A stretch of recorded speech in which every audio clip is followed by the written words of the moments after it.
Yan, Sadyain talaga. go. Diba? Nakakatakot yung mga elevator na ganyan.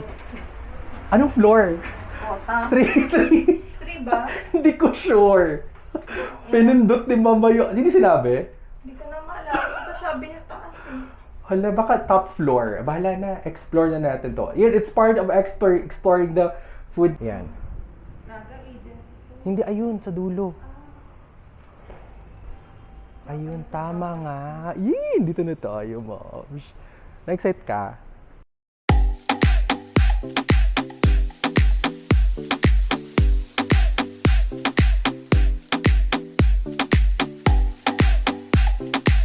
Hi, my name is Nico and welcome to The Spect. This is where we find wonders and spectacles. So for this video, we will explore this hidden Japanese restaurant in Makati. Sanay tayo na kumain na may kasama. Parang it has been a culture in Filipinos, among Filipinos, na pag kumain salo-salo talaga. No? It has made the rounds in social media. If you've seen these posts, may mga taong parang napapahiya or parang sinasabi, uy, maling kumain mag-isa or depressed ba si kuya or something. No? Parang I think we've seen these videos. But this is a video that will help us normalize, the idea of eating alone. Kasi I think there's nothing wrong with eating alone. Join me in this exploration and discovery in this particular restaurant in Makati. Matagal na siya. It's called Pachimon Uukini.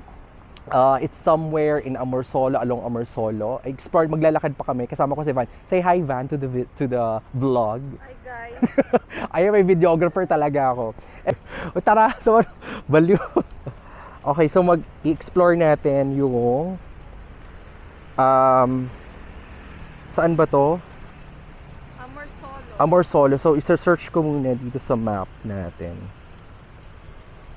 Search Pachimon Uukini. Hindi ko alam kung tama yung pronunciation, pero it's called Pachimon Uukini. Hindi natin si ate server. Oo, correct. Pero, ito na yun. So, start. Start ba? Chat. Hello. Ayan, so I think we are going The wrong way. Joke lang. Saan ba to, Mi? I think tama tong lakaran. So, dire-diretso lang tayo. Tapos medyo malapit na siya ng konti. Pakita natin. Kita nyo? So, dito kami. Ayan. Kita nyo? Kung hindi nyo kita, well, kasalanan nyo yan. Charot lang. Ayan, malapit lang tayo. Okay, game. So, naglalakad na kami. Hindi, ala! Tama ba yung direct? Eh, tama to. Tama ba to? Dito? Hindi doon? Asan ang Amorsolo? Ito, tama. Pag ganun tayo. Yan, dali na. Hindi niya alam yan. Yan. So, actually matagal ko na siya nakita sa TikTok. It made the rounds in social media. Tapos, have you heard of this? Pachimon Uukini. Hindi pa, now lang. Now lang. So, ang idea nitong restaurant na to is yung pagkaka-design ng kainan ng Japanese restaurant is parang in individual cubicles. Yes. Now, good siya for those na parang gusto na ng silent parang experience in a restaurant. Kasi usually pag restaurant maingay, may attendant na kukuha ng order mo, and then tatanungin ka pa. Tapos parang, if you're the introverted type or the type na parang gusto mo lang pumunta doon mag-isa, just for you to do a solo food experience, ito yung parang perfect restaurant or food place for you, di ba? Apart from that, ang pag-take ng order nito is pagpunta mo dun sa isang cubicle, walang, hindi ko alam kung ano pong eksena, di wala yatang attendant na mag-welcome or something. Ayun, it is for us to find out. Anyway, so, ang eksena dito is, isusulat mo lang siya sa piece of paper, parang sheet of paper, hindi ko alam kung anong eksena, or para basta may ganong process. And then, parang, meron siyang parang wall, di ba cubicle mo, tapos may wall, parang kakatok ka lang or i-ring mo yung bell, then iaabot mo lang, and then hindi mo makikita yung mukha ng attendant. Right? And then, pag ready na, parang bubukas yung partition and then iaabot niyo. So, iaabot niyo sa yung pagkain in order mo. So, technically, wala kang interaction whatsoever. So, gusto mo lang silent experience, mag-isa. Di ba? That's good. For antisocial. Correct. And then, ito pa nakita ko, parang I just want to normalize the idea na pag kumain kang mag-isa, I think it's okay. Ikaw ba? Diba? Pakiin nila. Sila pa magbabayad ng pagkain mo. Hindi naman talaga, di ba? So, yung nainis lang ako dun sa mga posts ng social media na parang, hala, kawawa naman si kuya, depressed kaya siya kasi mag-isa lang siya makain. Parang, oh my gosh, ano term mo? Squammy. Ano mali doon? Ano pa kailam nyo, di ba? Anyway, ano ba ito? Nawawala tuloy tayo sa ano. Rufino na to dahil. Oh, so I think this is, tapos papunta tayo dun. Doon? So tawid na muna tayo. Tama ba? Yes. Or no? Oh. What's our decision? Tawid! Wait. Gusto mo yung pinatakbo kita? Water mata to dahil. True. Actually, sa Walter Mat talaga tayo kakain. Charot lang. I think napaka unpretentious ng building. Pag nakita natin siya, let me just show you anong itsura ng dinalakaran namin. Ayan. So, ito po yung Makati na habang hindi siya busy, this is a Saturday. In all fairness to Makati, no, parang walkable. Yeah. So, ayan, papunta tayo. Anong building pala ito?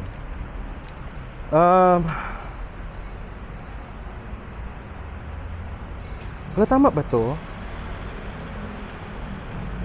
Rufino to, no? Oo. Rufino, okay.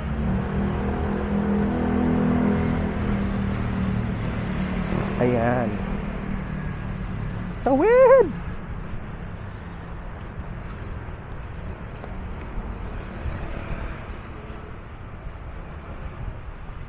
Ayan.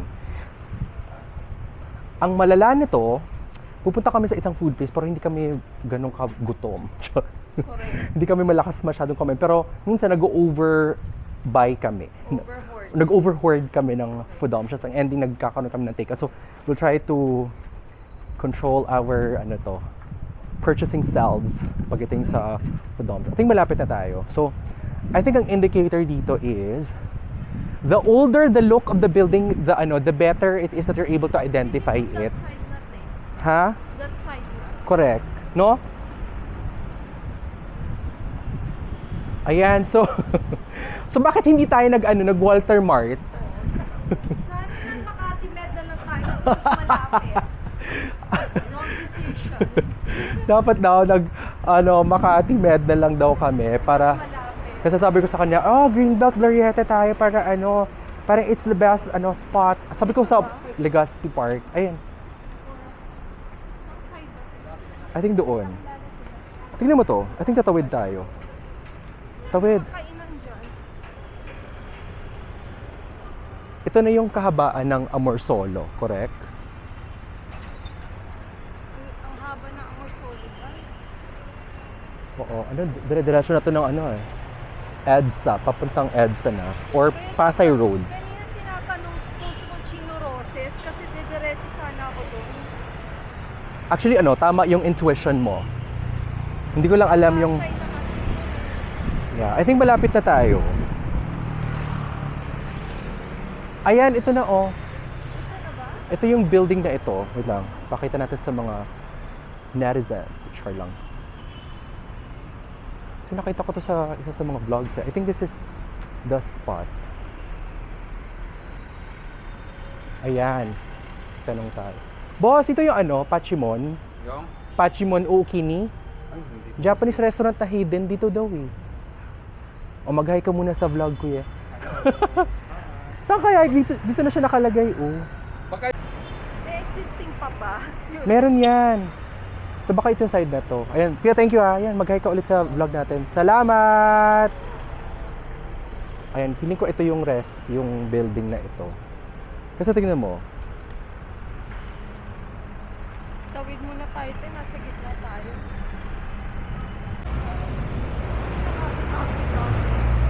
Baka isa ba? Kasi feeling ko aakyat pa eh.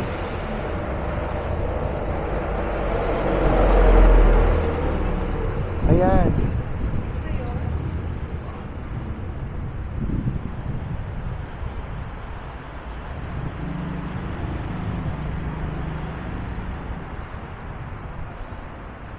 Hanapin natin dito. So feeling ko andito siya somewhere. Feeling ko nasa taas siya.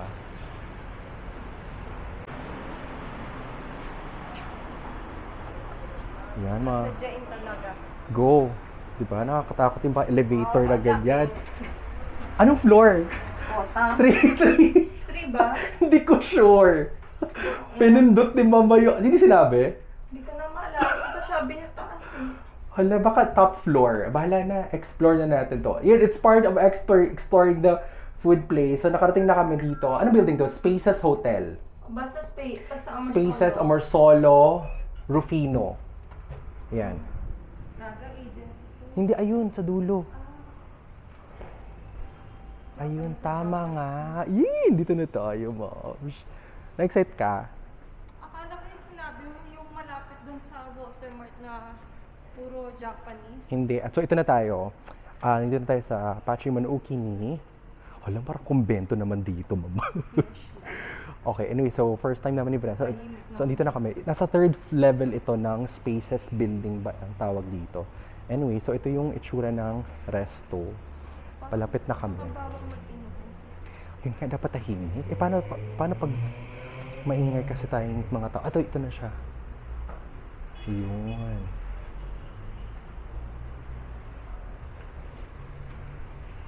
This is how it looks like.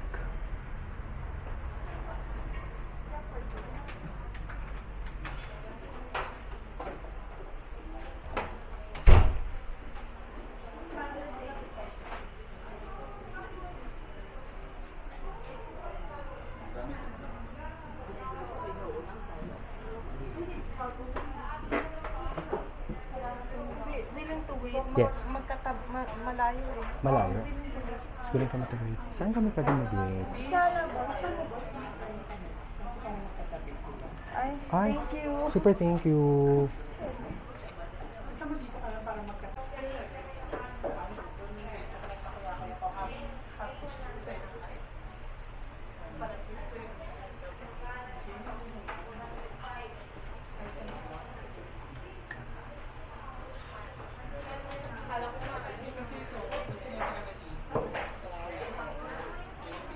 Sige, so I think ang kukunin ko ay...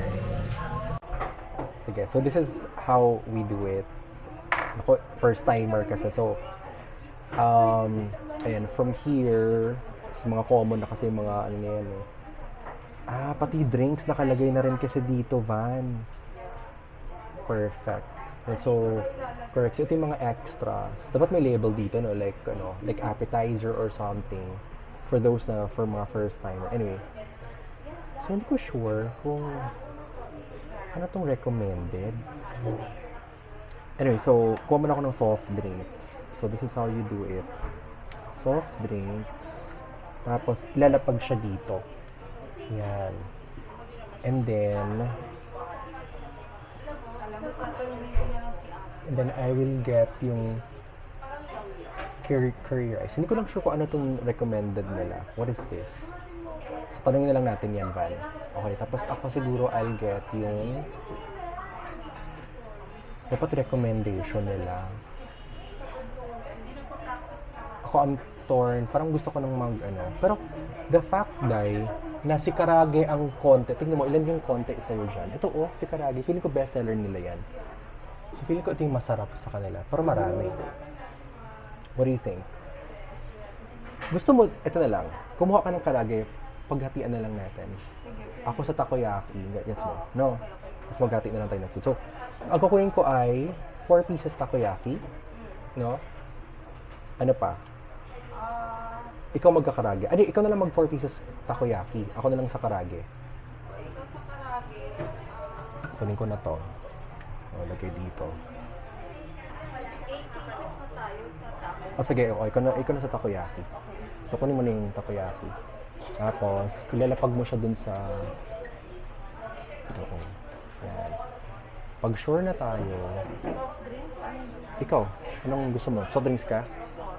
O go. Ayan. Okay ka na dyan? Laban? Para ma-experience lang natin. Ano ito sa ibabaw? Ay! Yung mga sashimi naman sa ibabaw. Pwede, sashimi. May cheese stick sila ganyan. Extra rice, yakisoba, Cheese. french fries, ganyan. Yan sa kali. May iba pa rin dito. Ibang experience dito ay authentic ito. Sesame cucumber, alam ko yan. Yung order natin dati. Gusto mo, ikaw na dyan? Sige. You want? Sige, kunin na lang. Ilagay mo siya dyan. Perfect. Okay na tayo. So, dahil okay na tayo, i-ring na natin yung bell. Yun. So, na-ring na. And then, pag na-OC ako, isa pa. So pag hindi noble may... okay. Yan. Tao po, may yalo po ba? Charot. May 3-in-1. So I think, and then ano na tayo? Mega antay na lang tayo. Ay, gusto ko makita kung paano nila kukunin. May kamay ba? May robot ba na kukuha? Ganyan. Ang interesting ng concept, no? Yeah, hindi siya usual resto. Oo. So I think kunwari, like on a weekend, gusto mo lang magsulong kumain dito. The thing is, hi, ayan po. May question ako. Ano tong recommended yung nakalagay dito, number 1? Katsudon po yung recommend namin. Okay. Katsudon, ate, to, ano na lang tayo? No, karage na lang. Sige, yun na lang. Okay na yan. Thank you. Alright. So, the payment po, cash or ticket? Cash. Sige, cash. Ayan, so pwedeng cash or Gcash for mode of payment sabi. So nakalagay dito, pay as you order daw. Nakita ko yung mukha ng server. Oh, what about? Parang hindi makikita. Siyempre, nakausap ka eh, di ba? Kasi sabi ko sa anong comment mo? Napaka-ignorant. Ano comment mo? Nakita ko yung mukha ng server. Gaga, Akala ko hindi. ako lang kasi nagsabi nun. Hindi, actually nabasa ko sa article ng spot.ph na hindi mo na makikita yung mga pests, ganyan. Pero syempre, Filipino tayo. Gusto natin makita yung So, face. akala ko Ganyan. kamay lang makikita ko. Hindi kasi I think natural sa atin makapag-usap face to face, correct? So hindi mo maiwasan. Hindi mo bawal, di ba? Hindi ka naman siguro dadakpin ng Ignorance. hindi ka naman dadakpin ng pulis pag gusto makita mo yung face. Charot. Kung hindi naman, mga first timers eh. So anyway, please help yourself to water. Kasi may soft drinks na eh. In all fairness, so, since share kami ng food ngayon, hindi siya makita. Paano? So kumakain talaga ako ng pipino. This is, baka malaglag. And this is sesame cucumber. So tikman na natin. Wow.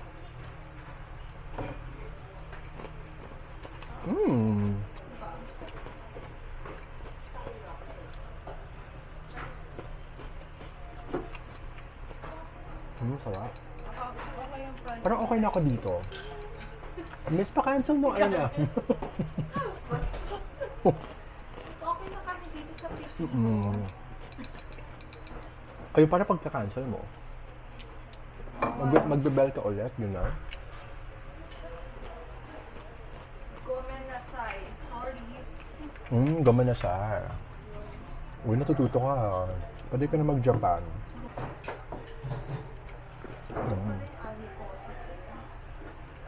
Meron? Kasama. Hindi. I think, Pagbibili ka siguro. oo. Self-service. Mm.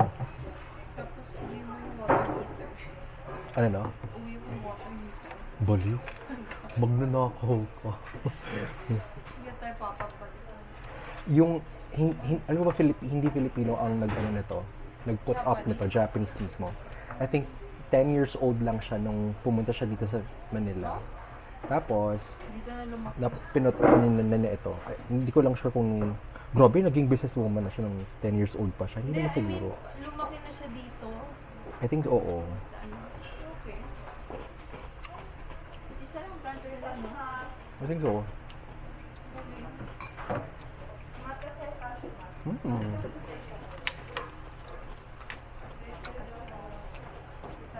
So we're just waiting for the other orders.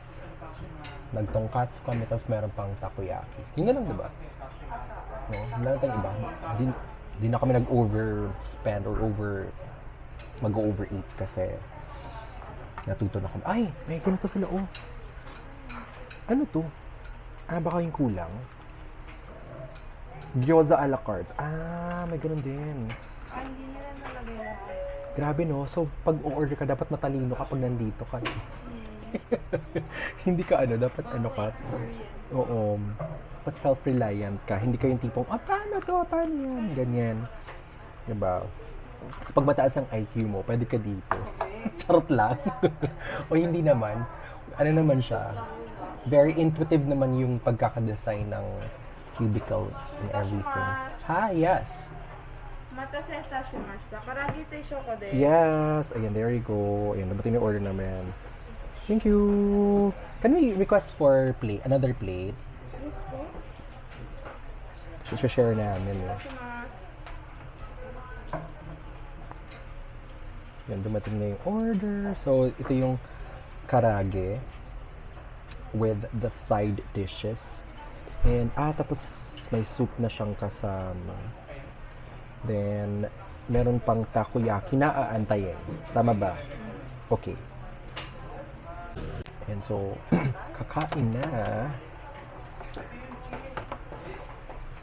Itadakimasu. Ano no? Super init pa. Mainit pa raw yung food. I think ganun sa Japan. Freshly cooked yung mga food. I mean, mga side dishes. Ano sila mga ganito. Anik-anik may mga pa fruit cocktail kinemeng ganyan. Ay, 8 pieces pala yung in-order nating takoyaki. No?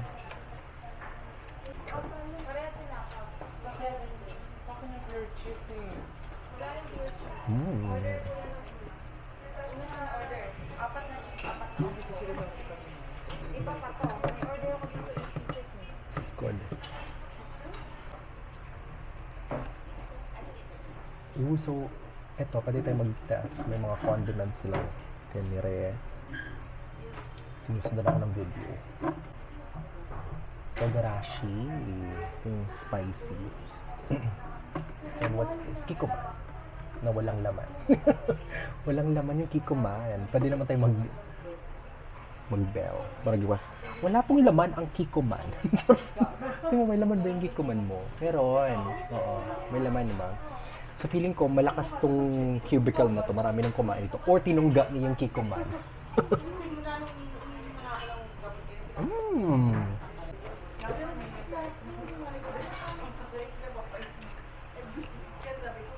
QP ba to? So, bakit pati mag-request ng additional? Yeah. Harap! Masarap yung karage. Nakita ko yung takoyaki ginagawa sa labas. Doon niluluto. Dapat pala gumano na ako. Amin na yan. Post pala sila ng Sunday. By the way, they're open Mondays to Saturdays. So, ang time slot nila is 11 a.m. to 2:30 p.m. Then close sila all the way until 6 p.m. So, bukas ulit sila ng 6 p.m. until 10 p.m. So, ganun yung time slot nila. Yeah. I wonder why. Ganun ba sa Japan? No? You think? Wala akong alam eh. Yeah. Uy, mag-hi ka sa vlog ko. Lapit. Hindi ka makita. Sumisip. Ayan, hi! Kasama ko na naman si Vanessa. Wala siyang choice. Masama kami napadpad. After ilang minutes, mga 20 minutes siguro din yun eh.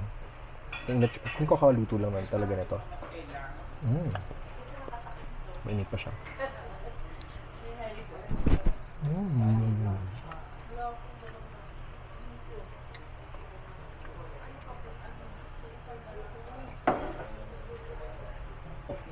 Masarap. Mainit. Freshly cooked. Siya talaga. And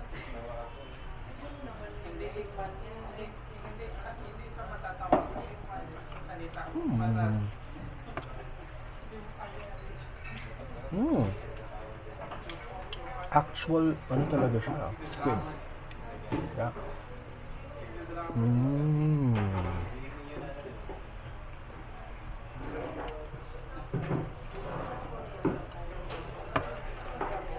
Patapos na kami sa kinakain naman. Pakita nga natin yung food, ay yung aftermath itong mga pakain natin ganyan. Ito yung mga... Daan tayong Watson. Daan na kaming Watson. Yan, okay. Anyway, so... ang experience ba natin ay maganda. So, ikaw ba, Van? How's your experience dito sa... Hindi maganda. Lang. Sakto lang. Baliw, Matagal na yung tabo.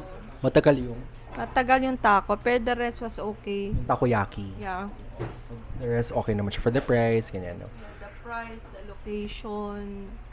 Okay naman yung taste ng food. On a scale of 1 to 5. 1 to 5, anong highest? Siguro mga 10. Charot. Siguro 5. Siguro 4. 4, okay. Oh, mataas na yun. Yeah. Ako naman siguro, I'll give it a 4 also for the experience. Yeah. I think it makes a lot of sense. I think I'll come back here one weekend pag gusto ko nang kumain na mag-isa. Kaso na napupuno siya dito eh. No, I think oo, tsaka dapat maaga siya. Oh, ayun, malapit na para 2:30, magsasara na sa ng 2:30. So dapat aalis na kami talaga. So anyway, so I hope you enjoyed this vlog and siguro on a scale of 1 to 4 nga ibibigay ko. Ulit-ulit ako, te. siguro ang spectacle lang dito is that again, no, I think if you are the type na gusto mo mag-isa ka lang kumakain and you don't feel anxious or para bang uncomfortable or uneasy kasi baka makita ka ng mga tao, uy, kumakain mag-isa tapos ma-post ka na naman sa social media na kawawa naman siya, depressed, gano'n. Oh, napakailan mo ba? Anyway, so I think this is a way also to normalize the notion ba na parang it's okay to eat alone. And also, it's a challenge dun sa perception ng karamihan ng Pilipino na pag kumakain ka dapat may kasama ka, hindi talaga, no? So I think this is a bid to normalizing eating alone, being in your own space. At saka hindi ulang umiistorbo sa'yo dito eh, tahimik lang. Medyo maingay lang kami kasi mag-vlog, pero I think if you're gonna come here, it's worth the experience and the individual food experience. So yeah, and I hope you enjoyed this video. Give it a like and share and subscribe to my channel. I'll talk to you in the next one. Bye, Van! Bye. Pupunta kami sa isang dessert shop na naman yan. Bye, everyone!